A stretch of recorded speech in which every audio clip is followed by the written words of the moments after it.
We were in Japan for 7 days. They have those toilets that wash you from the inside out. The cleanest, beautiful. I'm really impressed with the smart toilet, the Japanese toilet, and thank God someone was thinking for all of us. With a Japanese toilet, you don't need toilet paper. The toilet washes you completely clean. How did Japan become a toilet superpower? And why does Hollywood and everybody else are going crazy about them? Stay tuned because that is where things get more interesting. 上町役場のトイレにトイレではトイレの技術、トイレの使い方を。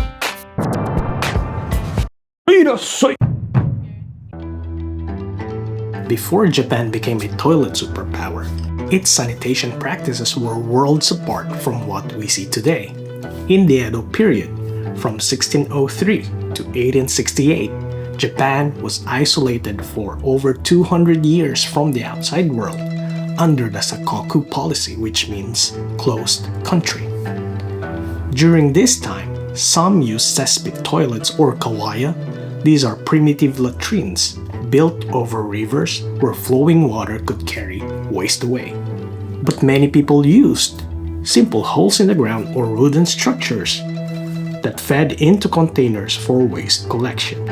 Now, night soil or hikomi or human waste was actually collected and used as fertilizer due to the shortage of animal manure. Night soil became so valuable that farmers have to pay silver sometimes for it. For personal hygiene, people use chudi or kusobera. These are wooden sticks to scrape away the waste from your bottom. Then, in 1853, Commodore Matthew Perry, not this guy, but thank you for the laughters, but this guy, I am Commodore Perry of the United States Navy, arrived with a fleet of American warships known as the Black Ships or Kurofune. These are steam-powered, heavily armed vessels unlike anything Japan had ever seen. Perry gave Japan an ultimatum: open the country or face the might of the US Navy. It's clear that the US wouldn't take no for an answer, and Japan opened its borders, ending its 200 years of isolation. Then, foreigners started visiting Japan. They were taken aback by what they saw in their sanitation practices. Isabella Bird, a British traveler, described in her diary in 1878, "Bad smells and the torment of fleas and mosquitoes." In Terry's Guide to the Japanese Empire, Terry Phillips described evil odors from sanitary arrangements as abominable and suggestive of typhoid. Long isolated Japan had not seen the advancements of the Industrial Revolution, which makes it appear being outdated to Western countries.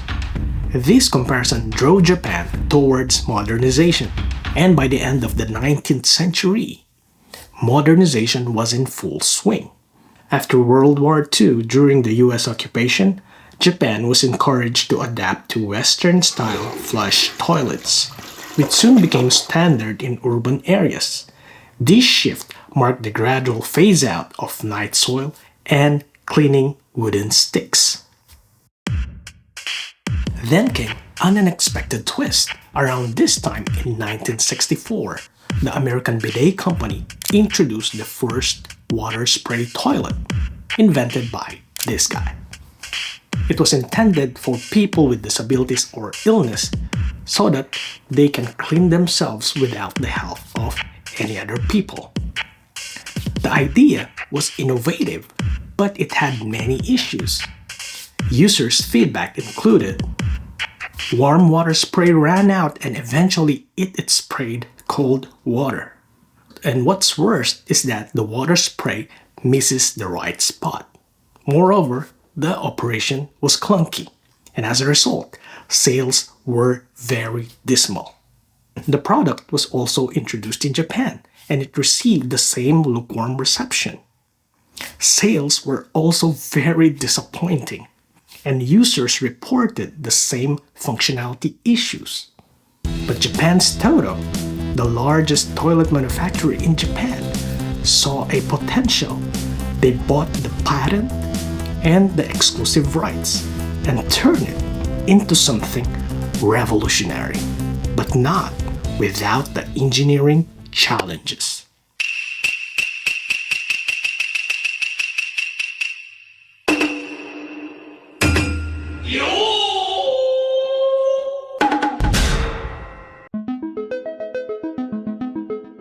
TOTO re-engineered the product and went back to the drawing board. The engineering team, mostly in their 20s, first tackled issues based from users' feedback, and the engineers were the first one to test the product on their own. However, still not enough data is available and they needed more. But here's the tricky part. How will you convince someone to spray water on their bottom part and then share intimate details? I mean, it's awkward to say the least. I mean, imagine you're in your 20s and you have this hot coworker. Hey, we really have this cool project that might change the world, and I wonder if you'd like to participate. We just need to know the exact position of your butthole, spray water on it, then try it out. I mean, how can you even start the conversation? Of course, there was hesitation, especially from the ladies. But eventually, the engineering team's passion won over the employees, and this project became a company-wide initiative.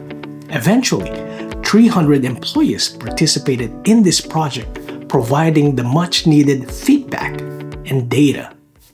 One of the first challenges was figuring out how to make the water spray hit the perfect spot every time. The engineers used a creative approach by placing a wire in the center of the toilet seat and marking out where the user's bottom part would be positioned.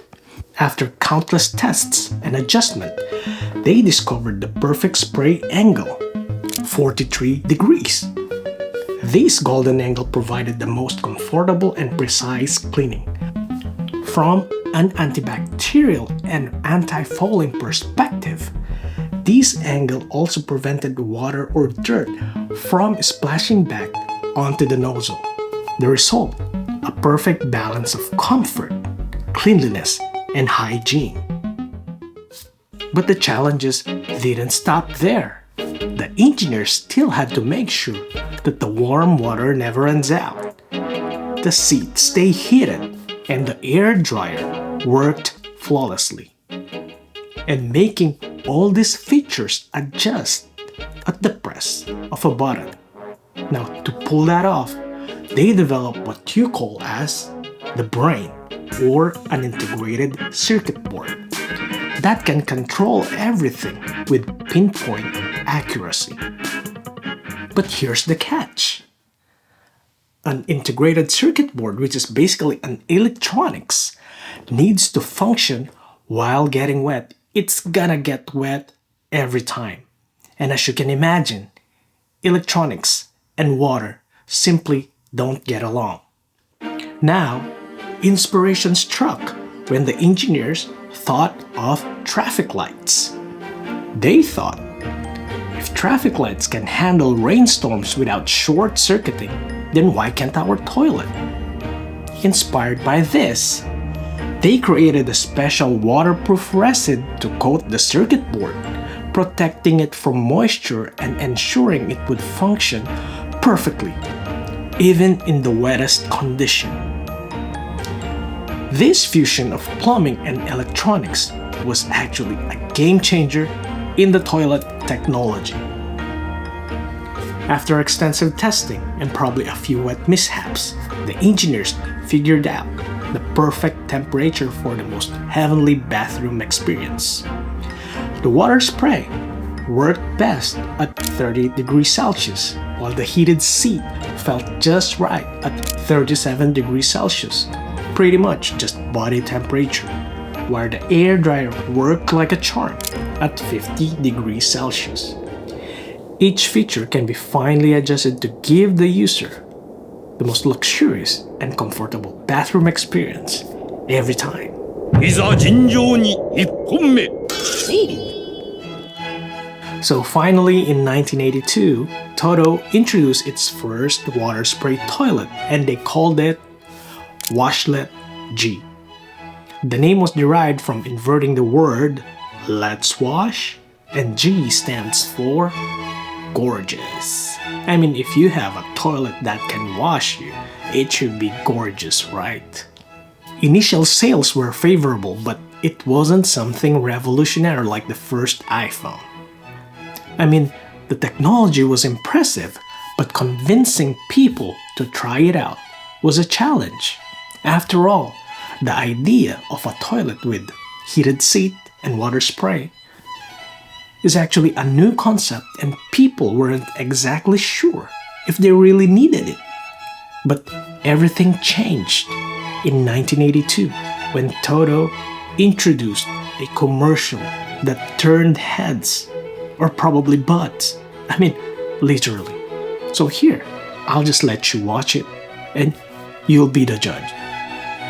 皆様、手が汚れたら洗いますよね。こうして紙で拭く人っていませんわよね。どうしてでしょう。紙じゃ取れません。お尻だって同じです。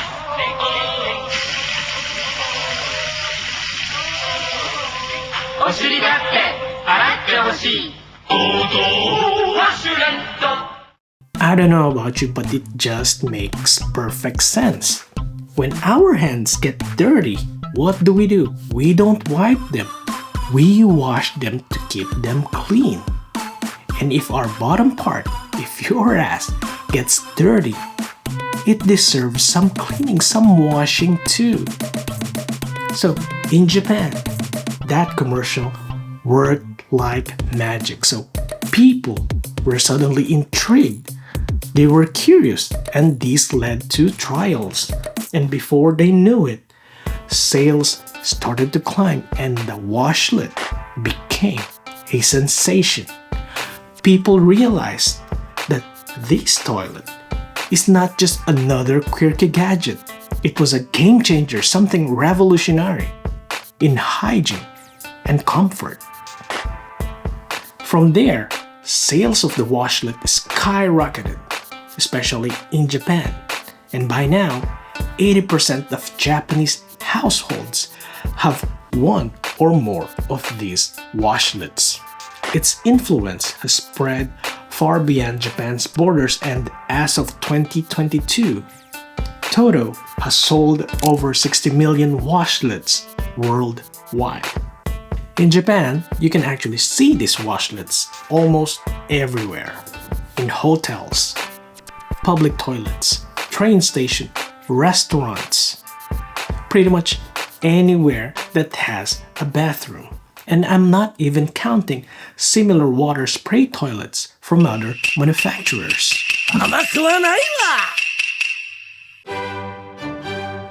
And it's not just the numbers that are impressive. What's even more amazing is that the washlet continues to add features, it continues to evolve. So immediately after the washlet's release, the engineering team developed the automatic self-cleaning wand. It is a mechanism that automatically rinses the nozzle before and after its use, preventing any buildup of bacteria or dirt. And this self-cleaning process does not require any extra effort from the user. Here's an amazing one. The engineers also tackled the issue of odor, so you wouldn't have to smell your own crap while doing your business.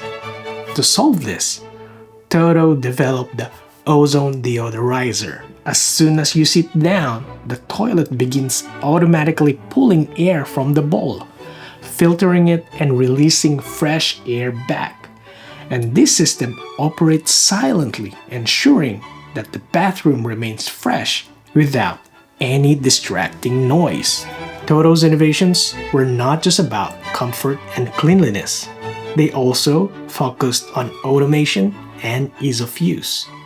So they introduced infrared sensors that detect when someone approaches the toilet, like this one in our office. We are in the office right now, and I'm gonna show you one of the toilets. The lid opens automatically. It welcomes you like a king. And once you're finished with your business, it flushes and it closes automatically without pressing any button. I mean, this hands-free operation makes you feel like a real king or a queen. This one is for the ladies. In Japan, generally speaking, women are conservative. And when they're using the toilet, they don't want us hearing these sounds. Or this. So what TOTO did is actually introduce the Otohime or sound princess. This feature actually plays sounds to cover any noises while someone is using the toilet. Perfect, right? さよなら Now close your eyes and picture this. You walk into your bathroom and the toilet lid opens automatically as if greeting you, Your Highness. Your seat is ready. You sit down and the seat is perfectly warm, as if telling you to relax. Do your business. Then you finish, and a gentle spray of warm water cleanses you, followed by a soft breeze that leaves you feeling fresher and cleaner than ever. It's just pure comfort, a mini spa experience down there, and everything happens just at the touch of a button. It's not just convenience, it is cleanliness at the most luxurious experience. And I'm telling you, once you've tried it, you'll wonder how you ever lived without it. Alright guys, I guess it's time for my mini spa. Cheers!